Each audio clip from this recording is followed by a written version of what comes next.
lalo na mga bayarang loyalista, makinig kayo sa akin. Yung mga sip-sip dyan kay Marcos, at ewan ko kung sip-sip kayo kay Marcos o bayarang kayo ni Speaker. Hindi ko alam kayo mga putang inang mga vlogger. Dahil ang lakas nyo mantakin mo, inibitahan lang mga Duterte supporter. Lahat lang ng mga anti-Congress. Yun lang inibitahan. Kayong mga pro-admin, mas marami pa kayong pinapakalat na fake news. Hindi ba ho? Ito. Diretsoan tayo, mga tarantado kayo. Makinig kayo sa akin. Kayo mga vlogger na loyalista, kayo nagbabalita kayo ng mga news. Kayo nagbabalita kayo ng mga nangyayari sa gobyerno. Ibig sabihin, talagang you deliberately nagbibigay kayo ng inyong mga balita. Kami yung mga masasabi nating Duterte supporter o yung anti itong mga katarantaduhan ninyo, kami po bumabase laang sa balita at nagbibigay kami ng opinion. Ito po'y opinion. Ibig sabihin kunwari may nakita kaming balita. Ito nilabas si ganito. Kayo may magbibigay lamang ng opinion. Hindi kami nagki-create ng aming sariling balita. Meron iilan dyan na chismosa. Iba yun. I-out nyo kami doon. Hindi kami kasama doon. Pero pag titingnan ninyo, kasi eto mga kababayan, diretsuhan na to. Kasi meron nagbalita sa akin na nandun yung pangalan ko. Balita lang. Meron lang nag-report sa akin. Alam mo naman, may chismosa rin akong mga moderator na nagbalita sa akin, banat ba? Nandyan ang pangalan mo Kumpleto pa, Lord Byron Cristobal. Binalita lang. Pero wala po ako natatanggap na kahit na anong invitasyon or ini-informan lang ako. Walang ganun. Ano to? Bali-balita na lang tayo? Wala nang invitasyon? Hindi, gayon pa man. Ako talaga meron po. Ako ay negosyante. Ako po ay, alam nyo naman, pabalik-balik ho tayo dito sa Japan. Kasi nga meron ho tayong mga business partner na nine-negotiate ho dito. Meron nagpo-provide ho tayo ng kung ano-ano dito sa Japan. Kaya ho tayo nagpupunta ho dito. At naka-schedule na po ito. Last year pa po, naka-schedule na ho ito. February, tapos March. Ganun ang balik ko tuwing malamig. Pero pagka mainit, ayoko. Sabi ko dun sa aking kapartner na Satcho, Satcho, wakaranay. Satcho, nay, mainit nay. Samuy, okay, samuy. Pero ano man tawag doon? Hot. Hot not. No. Sabi ko, yun talaga. Kaya tayo nandito, At gayon pa man, isang malaking katarantaduhan po sa tingin ko yung isang investigasyon na yan. Bakit kanyo? Tandaan ninyo, merong, kaya nagkakaroon ng hearing because of aid of legislation. Di ba? Yan po ay in aid of legislation. Ibig sabihin, para gumawa ng batas, mag-amend sa batas, yan po ang tsaka i-oversight po kung natapatupad ba yung batas. Pero alam nyo, ang dami na po nating batas tungkol po sa cybercrime, libel, cyber libel, spreading fake news. Hindi ko nga alam kung tatanga-tanga lang ba talaga itong mga congressman natin? Hindi ho alam na may ganyan na. Sabihin na natin alam nila na may ganyan na. Sabihin na natin, kunwari, nagmamagaling sila, alam na nila yan. Halimbawa lang, ano pa ang aayusin mo dyan? Ang kailangan yan, implementasyon. Ibig sabihin ng hindi ko kasi masyadong nai-implement. Ako, aminado naman ako. Ang dami nagpapakalat ng fake news dyan, lalo-lalo na yung mga pro-BBM. Vlogger. Ay, hindi pala, sorry. Palitan na nga natin, hindi naman sila pro-BBM Yung mga vloggers na yan, hindi ho sila pro-BBM. Tapusin na natin yung issue na yan. Bakit ho kanyo? Hindi na ho sila pro-BBM, pro-Romualdez sila Hindi na nga nila binabalita yung presidente nila Ang binabalita na lang nila, lagi si speaker Halatang halata kung sino Kung sino amo nila Halatang halata kung sino nagpapamerienda sa mga animal na yan di ba? Hindi na ho sila pro-BBM ngayon, pro-speaker na ho sila. Ngayon, ayan na magtataka ka kasi kung oversight lang o kung sasabihin na natin ang problema ay implementasyon nung batas, Ang dapat ninyong pinapatawag ay ang cybercrime ng kapulisan, cybercrime ng NBI, bakit wala silang ginagawa pagdating sa mga nagpapakalat ng fake news. Yan ang mga dapat imbitahan. Ang DICT, kung paano yung technology, yan yung mga dapat iniimbitahan. Hindi ho yung mga galit sa, sabihin na natin nagko-komento, nagkikriticize sa gobyerno. Bakit tukad nyo? Kasi ang nangyayari, iisang side. Sana nga ako inimbitahan nyo pareho eh. Yung mga naandun, pati yung mga, alam mo na, yung mga nagpapakalat ng maling balita talaga. Eto pansinin nyo ito. Fake news. Hindi naman sinabing fake opinion. And there is no such thing as fake opinion kasi it's your opinion.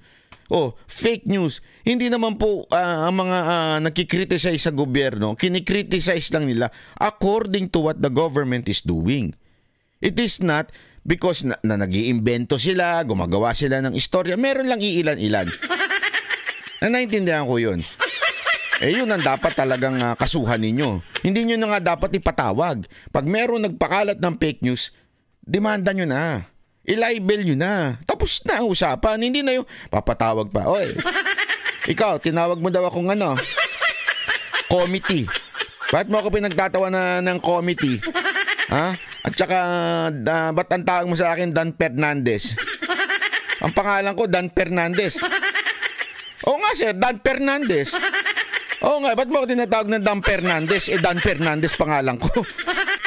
Ang gulo, no? Bakit tayo napunta dyan?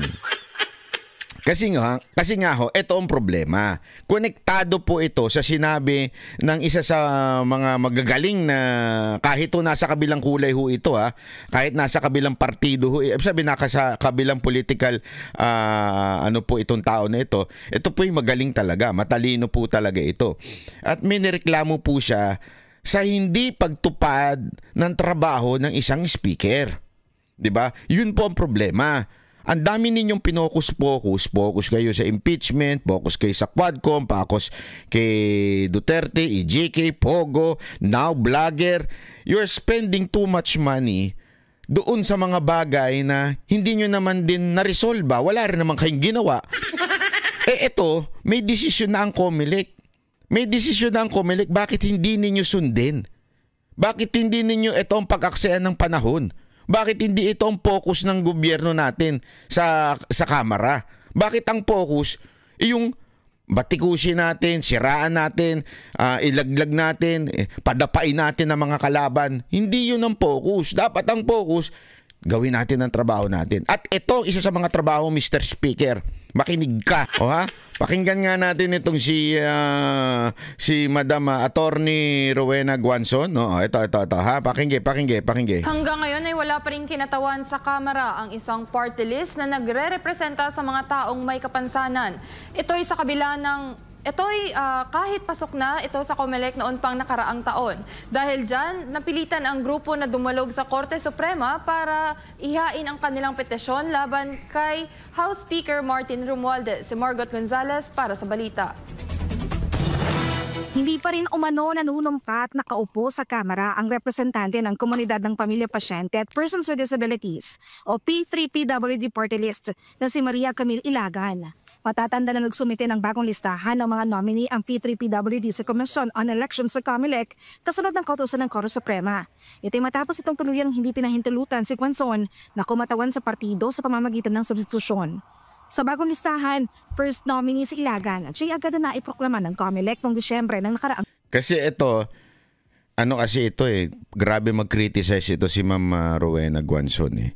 So, ewan ko kung paano nila nagawa ng paraan yun.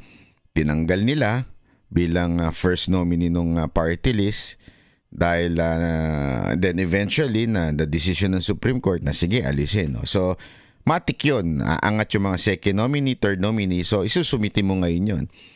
Nasumite. So, tama naman na dumaan sa proseso. Di ba? Tandaan ninyo, dating COMELEC din ho ito si Madam Commissioner. So, alam niyo yung proseso. Nung nasumite, napagdesisyonan na ng COMELEC, okay, yan na. Yan na yung official ninyong representante dyan sa party list. So dapat matik na po yun. Yung itong congressman na bonjing. Dapat ilagay mo na dyan. 'Di ba? At sabihin mo na authorize mo na itong itong tao na ito na makaupo. Bakit hindi nila pinapaupo? Dahil ba pinag-iinitan nila kasi si Madam Rowena Guanzon, siya po yung si Attorney Rowena, siya po yung nagpakalat ng Coke, yung soft drink. Gumawa siya ng mga video trending yun eh. Yung Coke, ayan tuloy, pinag-initan tuloy yun. Oh. Siguro kasi ganyan ang ginagawa nito ni Romualdez eh.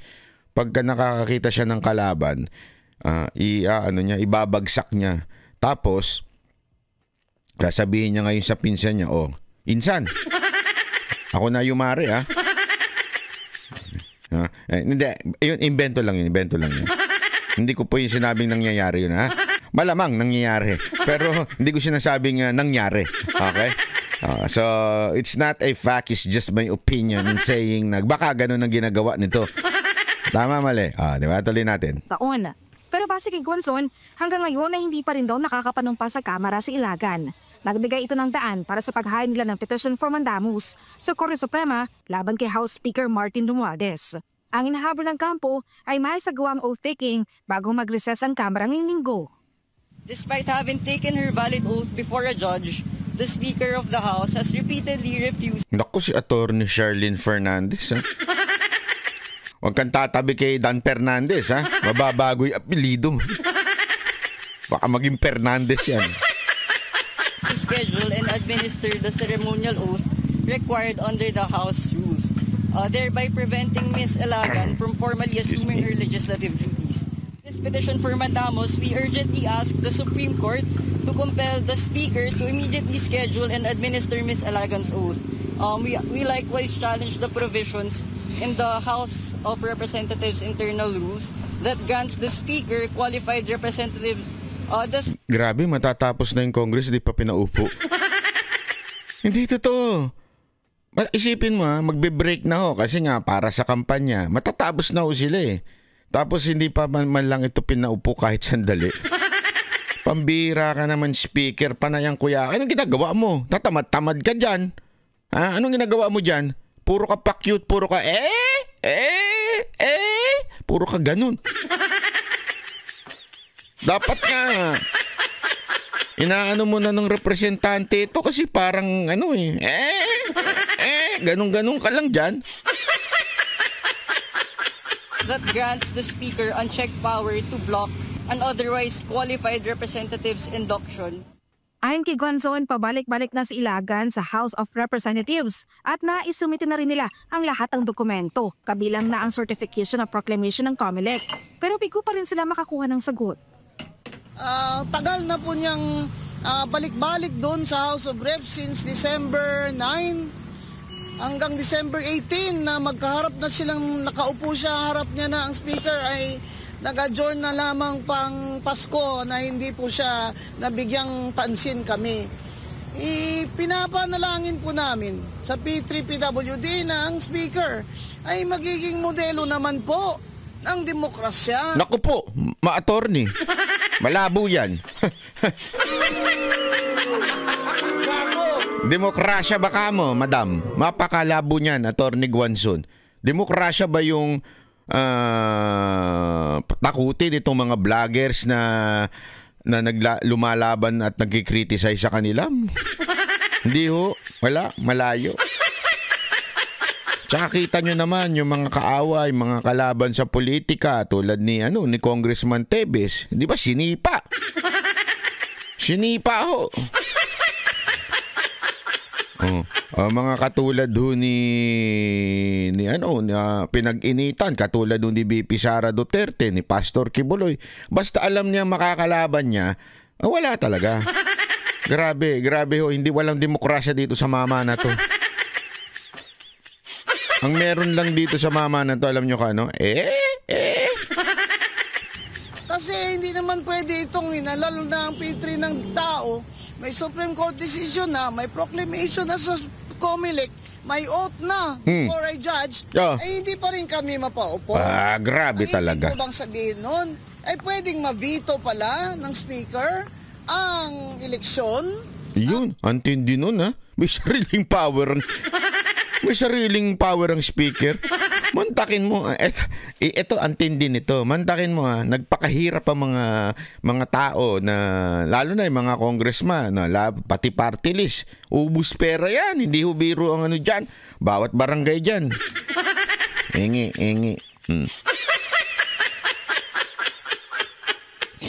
Ako mga kababayan, meron lang akong gustong sabihin dito. This is a heart-to-heart talk to all the Filipinos out there listening to me.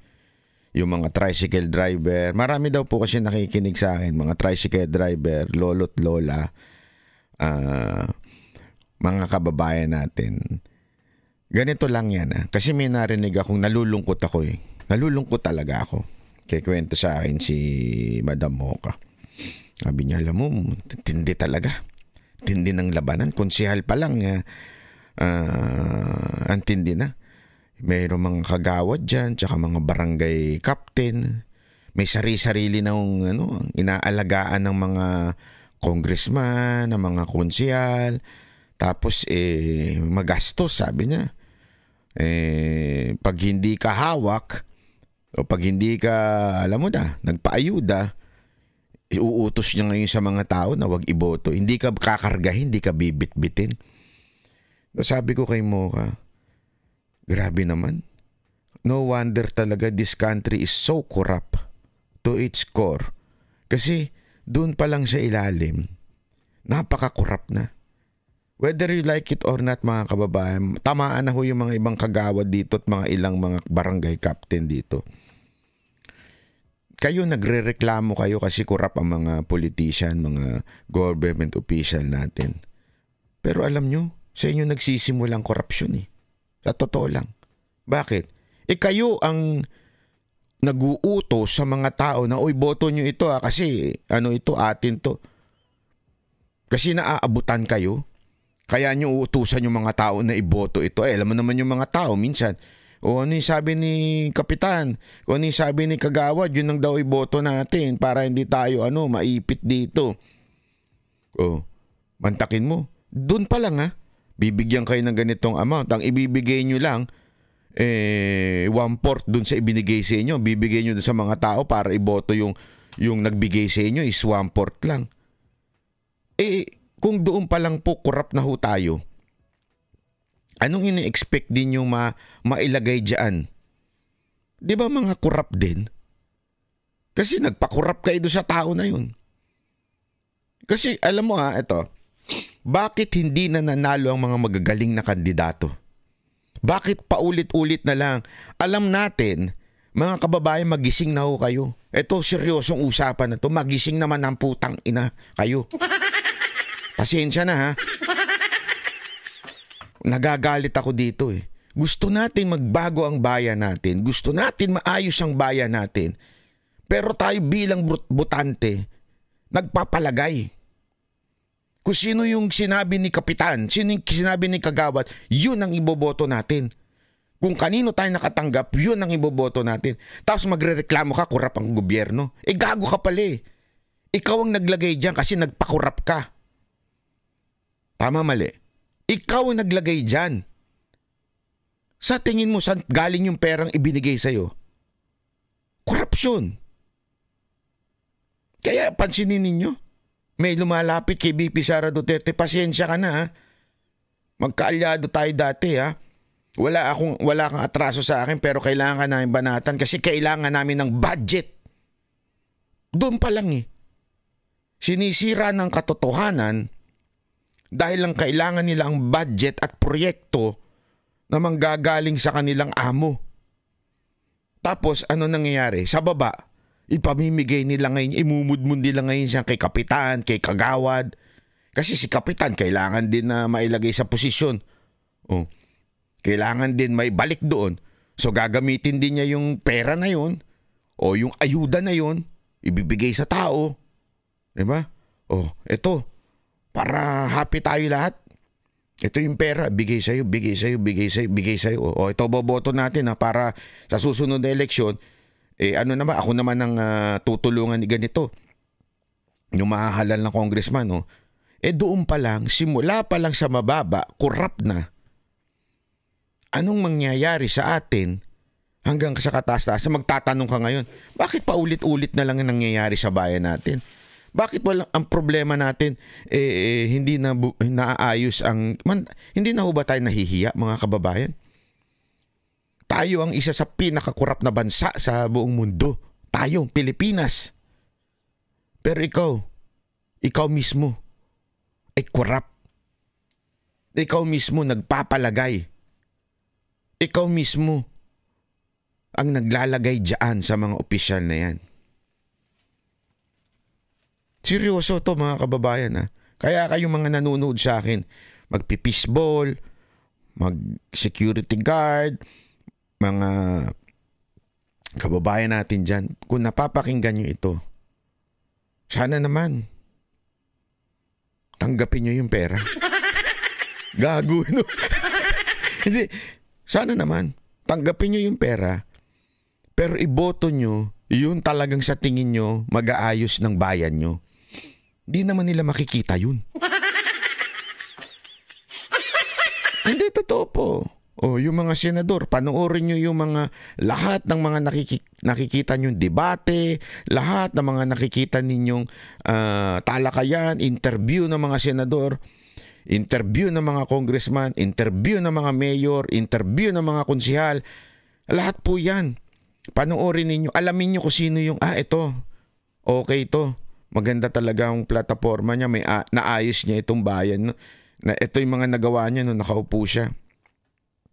Ito, hindi lang binigyan kayo ng pera. Hindi niya trabaho yung magbigay ng pera. Ang trabaho nila maglingkod sa inyo. Tapos, pag natandaan nyo na, okay na yan, tago nyo na yung listahan nyo. Tago kayo ng kode ko dito, lagay nyo dito. Diba? Tago nyo na yung listahan ninyo. Tapos, pag may nagbigay si Kapitan, lang kayo ng Sure, Kapitan. Sure! Sure, kagawad. Sabi mo, yan ay boto. Sige lang. Pero pagdating dun sa magsisign na kayo, magchichik-chik na kayo, kung sino talaga yung napag-aralan ninyo, kung sino talaga yung na-research ninyo, yun ang iboto nyo. Pwede po ba? Ako naman sumisegue lang kasi nalulungkot ako pag naririnig ko yung wala, hindi ka na mananalo dahil sa pera-pera. Ang masama pa niyan, di naggastos na yung mga tao, mga politiko, mga ganyan, mga parties. Tapos, ang magdidesisyon lang pala, yung speaker kung papaupuin niya o hindi niya pauupuin yung isang tao. Nasaklap, di ba? Hindi nyo ba napansin yun? Nasaklap nun. Mantakin mo, nagtrabaho ng nag-ubos ng pera yung mga party list. Tapos biglang, hindi ka kursunada ni speaker. Inaway mo yung pinsan ko out kayo. Yung grupo nyo out. Will ng voters. Kasi po, kung hindi pala niya kami di para na rin kami hindi na naging walang silbi na po yung pagkapanalo namin. Tama. Pilit Paniguanzon, mahiyat maawa naman ang Kamara sa mga naghihintay na benepisyaryo ng P3PWD. Anya, miling-milong mga persons with disabilities ang naghihintay ng kanilang mga programa. Iba pa rito ang mga senior citizen. Kaya nga mga senior citizen, mga PWD, alam mo, ewan ko sabi ko, ilang beses ko nang binidyo ito dito sa Japan. Yung kanilang subway, kahit ano ka dito sa Japan, hindi, maging sa ibang bansa rin naman, okay? Sa Pilipinas talagang wala. Pagkabulag ka, mamamatay ka. Subukan mo maglakad sa Pilipinas. Ang hirap Walang biro, di ba? Yun nga lang hindi nga lang bulag, kahit nga yung mga kotse. Wasak Bakit? Yung imbornal Yung mga ng tubig, kinukuha yung bakal na yun, pinipitik yun Ikinikilo yun ng mga adik para may pang-shabu sila Di ba? Tapos hindi aayusin. Hindi yung tawag dito, yung walang lakaran, di ba? Walang pedestrian, wala lahat. Kung yung mismong bangketa, wala, di ba? O sa ibang bansa, talagang pati yung iba yung kahit bulag ka, may makikita mo may dilaw silang ganun na nakaumbok ng konti para ramdam mo kung saan papunta. Alam mo. Diba? Ganun Yung may tunog yung pagtatawid ka na, may tunog-tunog. Tut! Gumaganon Ibig sabihin, tumakbo ka na. Simula yun, tut, tut, tut, tut. Tatakbo ka, di ba? Tut, tut, tut, tut, tut, tut, tut, tut, tut, tut. Kaya mo yung pag kailangan lumipad ka na. Hindi, biro lang. Hindi, di ba? Totoo, wala akong biro. Yun ang siste, di ba? Sa Pilipinas, wala. Kawawa ho mga PWD, kawawa ho yung mga senior citizen, kawawa ho lahat, di ba? Tapos, gaganituhin pa ni speaker yung grupong nagre-represent sa kanila. Hindi man lang nila pinaupo. Mawawalan. Anong magagawan? Kaya nga ho sila, yun ang kanilang ang party list nila para dito sa mga PWD, ang party list nila. Hindi ho sila political. Ano to? Pupolitikahin pa nila pati yung mga matatanda at saka yung mga PWD. Di ba? Wala namang politika sa kanila. Bakit di nyo pinauupo? Ano to? Tatamad-tamad ka na lang o talagang busy ka dahil sa pamumulitika kay Sara Duterte? Busy? Ano to? Mr. Speaker, kung hindi mo kaya yan, bumaba ka na. Mag-resign ka na. Mamaya pag-usapan natin kung paano masisipa ito si Speaker. Cancer patient at gustong tulungan ng party list. Sinabi rin ito na dahil 2 taon nang wala pang nakaupong representante ay hindi pa nakakatanggap ng budget ang P3PWD. Kahit hiling ni Gonzon na ngayong meron ng naiproklama ay wag nang patagalin ng Kamara ang pag-upo ni Ilagan sa pwesto. Mahiya naman kayo. Oo nga naman. Mga constituents namin, persons with disability, children about Down syndrome, cerebral palsy, autistic, mga pasyente may cancer, lupus, mga elderly. Mahiya naman po kayo. Sus. Kung noon po dahil sa politika ay hindi nyo pinapaupo yung ibang congressman hanggang last day, sa amin po, maawa na lang po kayo sa aming mga constituents. Para sa Joseph Filipinas Kumahal, Mark Gonzalez, SME News. Ayan, ganyan no. Kaya nga sinasabi natin yan din yung panawagan ng INC. Di ba? Dahil sa political ambition nitong speaker natin, dahil sa kanyang paggigipit dito sa ating Vice President na makakalaban niya sa 2028, walang ginawa ko hindi mamulitika. Yung tunay na trabaho, hindi na nagagampanan. Diba? Halimbawa na ho ito. Hindi niya na ho nagagampanan itong trabaho niya. Ano ba naman yung pinuklima na ng COMELEC at sinabi ng COMELEC, okay na yan, paupuin na yan. Kung natanggal na si Guanzo na first nominee, kaya nga may second, third, fourth Diba? Pag may nangyari doon sa first, pag tinanggal, pwede na kagad yung second. Para yung kanyang posisyon, yung kanilang mandato na ibinigay. Hindi ikaw ang nagbigay, animal ka ha, yung mga tao ang nagbigay ng mandato na yon. Hindi dapat ipagkait.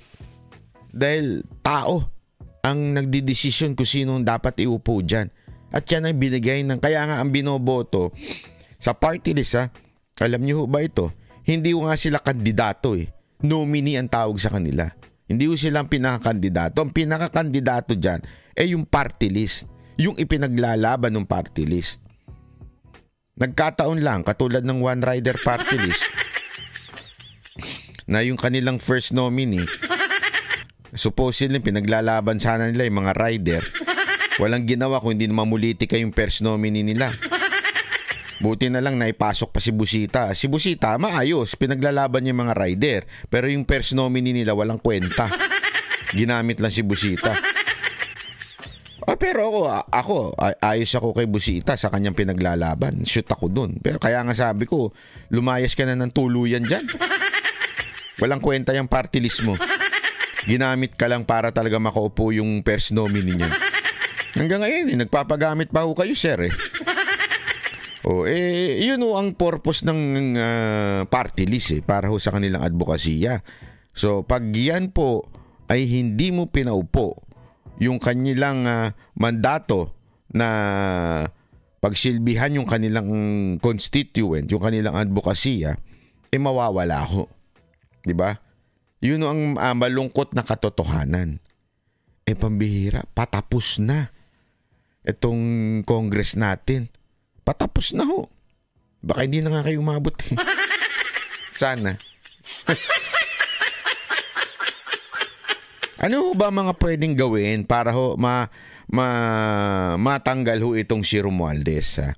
Tama ho yung ginawa ng ila Attorney Guanzon. Ang isa hong talagang pwedeng idulog sa Supreme Court.